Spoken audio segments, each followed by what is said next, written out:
നമസ്കാരം, ഞാൻ സൈക്കോളജിസ്റ്റ് ജയേഷ്. ഇന്ന് കുട്ടികൾ മുതൽ യുവാക്കൾ വരെ ഏറ്റവും കൂടുതൽ ഉപയോഗിക്കുന്ന ഒരു ലഹരിയാണ് MDMA. ഇന്നത്തെ വീഡിയോ MDMA ഉപയോഗിക്കുന്ന വ്യക്തികൾ സാധാരണ കാണുന്ന പ്രശ്നങ്ങളും എന്തുകൊണ്ടാണ് ആളുകൾ MDMAയിലേക്ക് കൂടുതലായിട്ട് ചേക്കേറുന്നതിന് പിന്നിലുള്ള രഹസ്യങ്ങൾ. വീഡിയോ അവസാനം വരെ കാണുക. നിങ്ങളോ നിങ്ങളുടെ പ്രിയപ്പെട്ടവരോ ഇത്തരം വസ്തുക്കൾ ഉപയോഗിക്കുന്നുണ്ടെങ്കിൽ തീർച്ചയായിട്ടും വലിയ കോംപ്ലിക്കേഷൻസ് ആണ് നിങ്ങളെ തേടിയെത്തുന്നത്. അത് നിങ്ങളുടെ ജീവിതം തന്നെ ചിലപ്പോൾ കൂടുതൽ ദുരിതപൂർണ്ണമാക്കും.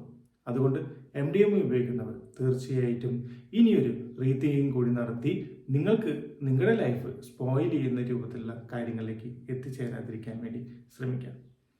സാധാരണയായിട്ട് കുറച്ച് നാളുകൾക്ക് മുമ്പ് വരെ നമ്മൾ മദ്യമോ പുകവലിയോ പാൻ മസാല പോലുള്ള വസ്തുക്കളാണ് യഥാർത്ഥത്തിൽ ഉപയോഗിച്ചിരുന്നത്.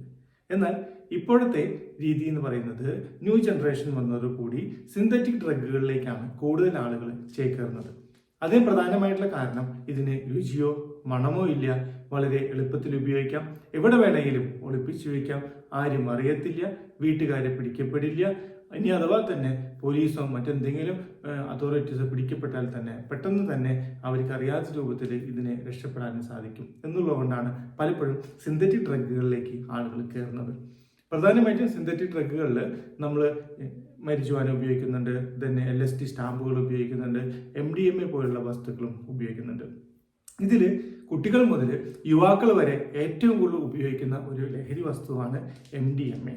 നിങ്ങളെല്ലാവരും ഇതിനെക്കുറിച്ച് ഇതിനോടകം തന്നെ കേട്ടിട്ടുണ്ടായിരിക്കും. കാരണം കുറച്ച് നാളുകളായിട്ട്, അതായത് ആഫ്റ്റർ കോവിഡിന് ശേഷം നമ്മുടെ നാട്ടിൽ ഒരുപാട് ആളുകൾ MDMA കൈവശം വയ്ക്കുന്നതും ഉപയോഗിക്കുന്നതും വിൽപ്പന നടത്തുന്നതായിട്ടും കണ്ടെത്തിയിട്ടും അവരെ അറസ്റ്റ് ചെയ്തും അതിൻ്റെ ഡീറ്റെയിൽസ് തുടങ്ങിയിട്ടും ശിക്ഷാക്രമങ്ങൾ വരെ, അതായത് 1 വർഷം മുതൽ 10 വർഷം വരെ തടവ് കിട്ടാവുന്ന ശിക്ഷ വരെ ഉണ്ടെന്ന് അറിഞ്ഞിട്ട് പോലും ഇന്ന് കുട്ടികൾ മുതൽ യുവാക്കൾ വരെ ഇതിലേക്ക് കടന്നു വരുന്നതാണ്.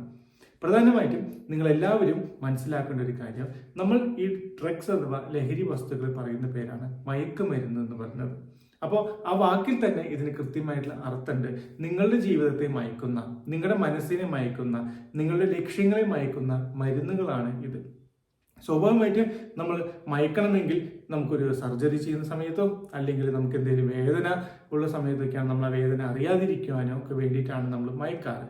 നമ്മളുടെ ക്ലിനിക്കൽ പ്രൊസീജിയേഴ്സിലൊക്കെ എല്ലാം അനസ്തേഷ്യ ഡോക്ടറൊക്കെ നമുക്ക് എന്തെങ്കിലും കാര്യങ്ങൾക്കൊക്കെ ചെയ്യുമ്പോൾ, സർജറി ചെയ്യുമ്പോഴോ ഡെലിവറി സമയത്തോ മറ്റൊക്കെ എല്ലാം നമുക്ക് മയക്കും രൂപത്തിലുള്ള ഇഞ്ചെക്ഷൻസ് തരാറുണ്ട്. പക്ഷേ ഇവിടെ ഇത്തരം ഡ്രഗ്സുകൾ നിങ്ങൾ ഉപയോഗിക്കുകയാണെങ്കിൽ സ്വാഭാവികമായിട്ടും നിങ്ങൾ ഇതിന് മയങ്ങി പോകുന്നതിൻ്റെ ഫലമായിട്ട് ഒരുപാട് കോംപ്ലിക്കേഷൻസ് ആണ് നിങ്ങളെ തേടി വരുന്നത്. പ്രത്യേകിച്ച് കുട്ടികൾ മുതൽ യുവാക്കൾ വരെ ഇത്തരം വസ്തുക്കൾ ഉപയോഗിച്ച് കഴിഞ്ഞാൽ സ്വാഭാവികമായിട്ടും അവിടെ ഡ്രഗ് ഡിപ്പെൻഡൻസ് വരും.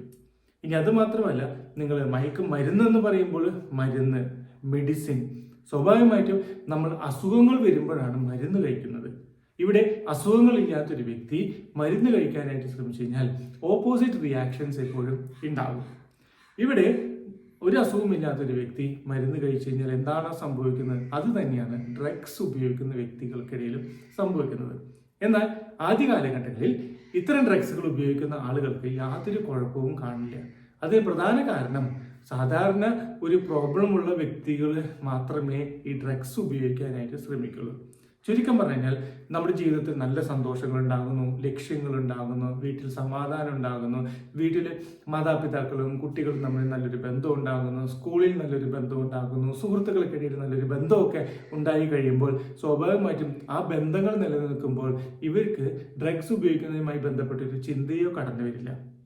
എന്നാൽ വീടുകളിൽ നിറച്ച പ്രശ്നങ്ങൾ, അതായത് നമ്മൾ അച്ഛനമ്മമാർ തമ്മിലുള്ള വഴക്കുകൾ, കുട്ടികൾക്കിടയിൽ ഉണ്ടാകുന്ന ഫ്രണ്ട്സുകൾ, then കുട്ടികളെ ശ്രദ്ധിക്കാതിരിക്കുക, ചൈൽഡ് നെഗ്ലക്റ്റ്, ചൈൽഡ് അബ്യൂസ് തുടങ്ങി കുട്ടിക്കാലത്ത് ഒരു വ്യക്തിയുടെ മനസ്സിനെ വേദനിപ്പിക്കുന്ന തരത്തിലുള്ള നിരവധി പ്രശ്നങ്ങൾ ഉണ്ടാകുമ്പോൾ ഈ പ്രശ്നങ്ങളിൽ നിന്ന് ഒളിച്ചോടുന്നതിന് വേണ്ടിയിട്ടാണ് സാധാരണ ഒരു വ്യക്തി ഡ്രഗ്സ് ഉപയോഗിക്കാനായിട്ട് തുടങ്ങുന്നത്. അങ്ങനെ പ്രശ്നങ്ങൾ വരുന്ന സമയത്ത് ഡ്രഗ്സ് ഉപയോഗിക്കുമ്പോൾ MDMA പോലുള്ള ഡ്രഗ് ഉപയോഗിച്ച് കഴിഞ്ഞാൽ നമുക്കൊരു ഇലേറ്റഡ് മൂഡും യൂഫോറിക് സ്റ്റേറ്റും ഒക്കെയാണ് ഉണ്ടാവുന്നത്. അതിൻ്റെ ഫലമായിട്ട് നല്ലൊരു സുഖം കിട്ടും, വേദന കുറയും, സന്തോഷം കിട്ടും, മനസ്സിന് ശാന്തത തോന്നും, നമുക്ക് ഒരു കോൺഫിഡൻസും ഒക്കെ അവിടെ ഭയങ്കരമായിട്ട് ബിൽഡ് ചെയ്യും. അങ്ങനെ കോൺഫിഡൻസ് ബിൽഡ് ചെയ്യുമ്പോൾ സ്വാഭാവികമായിട്ടും ഇത്തരം വസ്തുക്കൾ ഉപയോഗിക്കാനുള്ള പ്രവണത കൂടി വരും. സ്വാഭാവികമായിട്ടും 1 ഗ്രാം MDMAക്ക് 3000 മുതൽ 5000 റുപ്പീസ് വരെയാണ് ഇടയാണ്.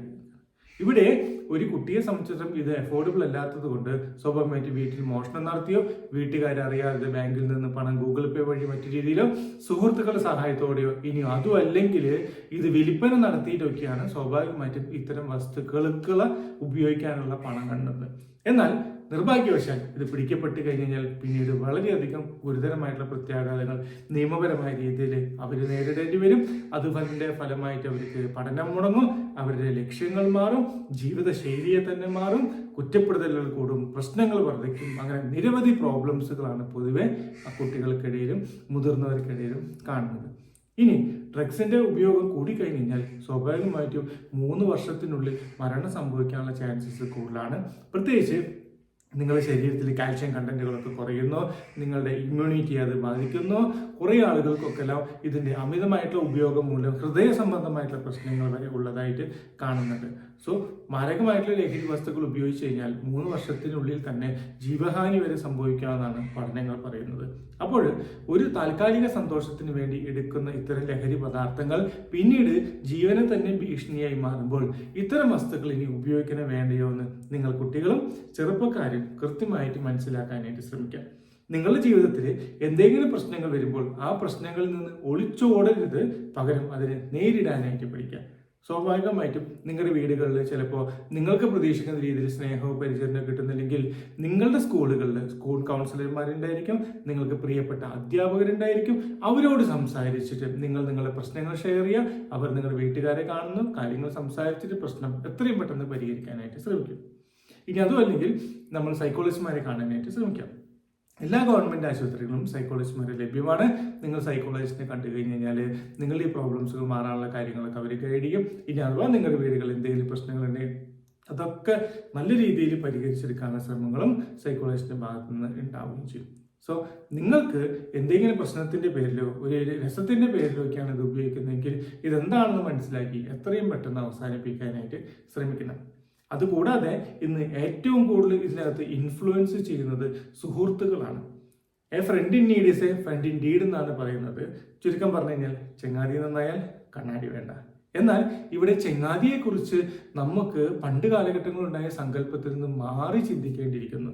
കാരണം നിങ്ങളുടെ ചെങ്ങാതിമാർ തന്നെയാണ് പലപ്പോഴും ഇത്തരം വസ്തുക്കൾ ഉപയോഗിക്കുന്നതിന് പ്രേരിപ്പിക്കുന്നതും, ഇത്തരം വസ്തുക്കൾ കൈവശം വയ്ക്കാനായിട്ട് പ്രേരിപ്പിക്കുന്നതും, ഇത്തരം വസ്തുക്കൾ വിൽപ്പന നടത്താനായിട്ട് പ്രേരിപ്പിക്കുന്നതും. അൺഫോർച്ചുനേറ്റ്ലി ഇതൊക്കെ പിടിക്കപ്പെട്ട് കഴിഞ്ഞാൽ നിങ്ങൾക്ക് തന്നെയാണ് ജീവിതം നഷ്ടപ്പെടുന്നത്. അതുകൊണ്ട് ഒരു സുഹൃത്ത് മറ്റൊരു സുഹൃത്തിനോട് ഇത്തരം വസ്തുക്കൾ ഉപയോഗിക്കുവാനോ വിൽപ്പന നടത്തുവാനോ പറയുന്നുണ്ടെങ്കിൽ തീർച്ചയായിട്ടും അത് നിങ്ങൾക്ക് നല്ലൊരു ജീവിതം ഉണ്ടാവണമെന്ന് ആഗ്രഹിക്കുന്ന സുഹൃത്തല്ല. സോ അത്തരം വ്യക്തികളെ നമുക്ക് സുഹൃത്തായിട്ട് കാണാൻ പറ്റില്ല, ശത്രുവായിട്ട് മാത്രമേ കാണാനായിട്ട് പറ്റത്തുള്ളൂ. അതുകൊണ്ട് മാതാപിതാക്കളായിക്കോട്ടെ, യുവാക്കളായിക്കോട്ടെ, കുട്ടികളായിക്കൊള്ളട്ടെ, നിങ്ങൾക്ക് ലഹരി എന്ന് പറയുന്നത് നമുക്ക് ജീവിതത്തിൽ നിന്ന് ലഭിക്കുന്ന നിങ്ങൾ ആഗ്രഹിക്കുന്ന കാര്യങ്ങൾ നേടിയെടുക്കുമ്പോൾ എന്താണോ കിട്ടുന്നത് അതാണ് ലഹരി. സോ ജീവിതമാണ് ലഹരി, ലക്ഷ്യമാണ് ലഹരി, നിങ്ങളുടെ ആരോഗ്യമാണ് ലഹരി, നിങ്ങളുടെ വിദ്യാഭ്യാസമാണ് ലഹരി, നിങ്ങളുടെ ബന്ധുജനങ്ങളാണ് ലഹരി, നിങ്ങളുടെ ലക്ഷ്യങ്ങളാണ് ലഹരി, നിങ്ങളുടെ താല്പര്യങ്ങളാണ് ലഹരി. So say no to drugs and നിങ്ങൾ നല്ല രീതിയിൽ നല്ല സന്തോഷത്തോടു കൂടി പ്രശ്നങ്ങളുണ്ടെങ്കിൽ അതിനെ നെഞ്ചും വിരിച്ച് ചങ്കുറ്റത്തോടു കൂടി നേരിട്ട് എത്രയും പെട്ടെന്ന് ഈ പ്രശ്നങ്ങൾ പരിഹരിച്ചു പോകാനായിട്ട് ശ്രമിക്കുക. സോ ഡ്രഗ്സുകൾ മയക്കണ മരുന്നുകളാണ്. താൽക്കാലികമായിട്ട് നിങ്ങളെ മയക്കും, പിന്നെ എന്നേക്കുമായിട്ട് മയക്കും. അങ്ങനെ മയങ്ങിയുള്ളൊരു ജീവിതം വേണോ? കോൺഷ്യസ് ആയിട്ട് ബോധപൂർവം എല്ലാ പ്രശ്നങ്ങളെയും നേരിട്ട് ജീവിതം മുന്നോട്ട് കൊണ്ടുപോകണമെന്ന് തീരുമാനിക്കാം. പ്രശ്നങ്ങൾക്കെല്ലാം പരിഹാരമുണ്ട്. ആ പരിഹാരങ്ങളെല്ലാം ഞങ്ങൾ നിർദ്ദേശിക്കും. അല്ലെങ്കിൽ നിങ്ങളുടെ ചുറ്റുമുള്ള എല്ലാ ആളുകളുടെയും കയ്യിൽ ഇതുപോലെയുള്ള പരിഹാരങ്ങളുണ്ട്. കൃത്യമായിട്ടും എല്ലാ ആളുകളുടെയും സഹായത്തോടു കൂടി പ്രശ്നങ്ങൾ പരിഹരിക്കാനായിട്ട് ശ്രമിക്കുക. നിങ്ങളുടെ സുഹൃത്തുക്കൾ ആരെങ്കിലും ലഹരി ഉപയോഗിക്കാനായിട്ട് ശ്രമിക്കുന്നുണ്ടെങ്കിൽ അവരെ കാര്യങ്ങൾ പറഞ്ഞ് ബോധ്യപ്പെടുത്തുക. നിങ്ങളോട് ആരെങ്കിലും ലഹരി ഉപയോഗിക്കണമെന്ന് പറഞ്ഞു കഴിഞ്ഞാൽ സേ നോ തന്നെ കറക്റ്റായിട്ട് പറയുക. എന്നിട്ട് അത്തരം വ്യക്തികളെ നിങ്ങൾക്ക് കഴിയുന്ന രീതിയിൽ തിരുത്താനായിട്ട് ശ്രമിക്കുക. സോ മാരകമായിട്ടുള്ള ലഹരി പദാർത്ഥങ്ങൾ നിങ്ങളുടെ ജീവിതം മയക്കും, നിങ്ങളുടെ ജീവനെയും കൊണ്ടുപോവുകയാണ് ചെയ്യുന്നത്, അതും 3 വർഷത്തിനുള്ളിൽ. സോ 3 വർഷക്കാലം ജീവിക്കണോ അല്ലെങ്കിൽ ഒരുപാട് കാലം ജീവിക്കണോ എന്ന് നിങ്ങൾ തീരുമാനിക്കണം. സൈക്കോളജിയുമായി ബന്ധപ്പെട്ട് മറ്റൊരു വീഡിയോയുമായിട്ട് വീണ്ടും വരാം. ബൈ.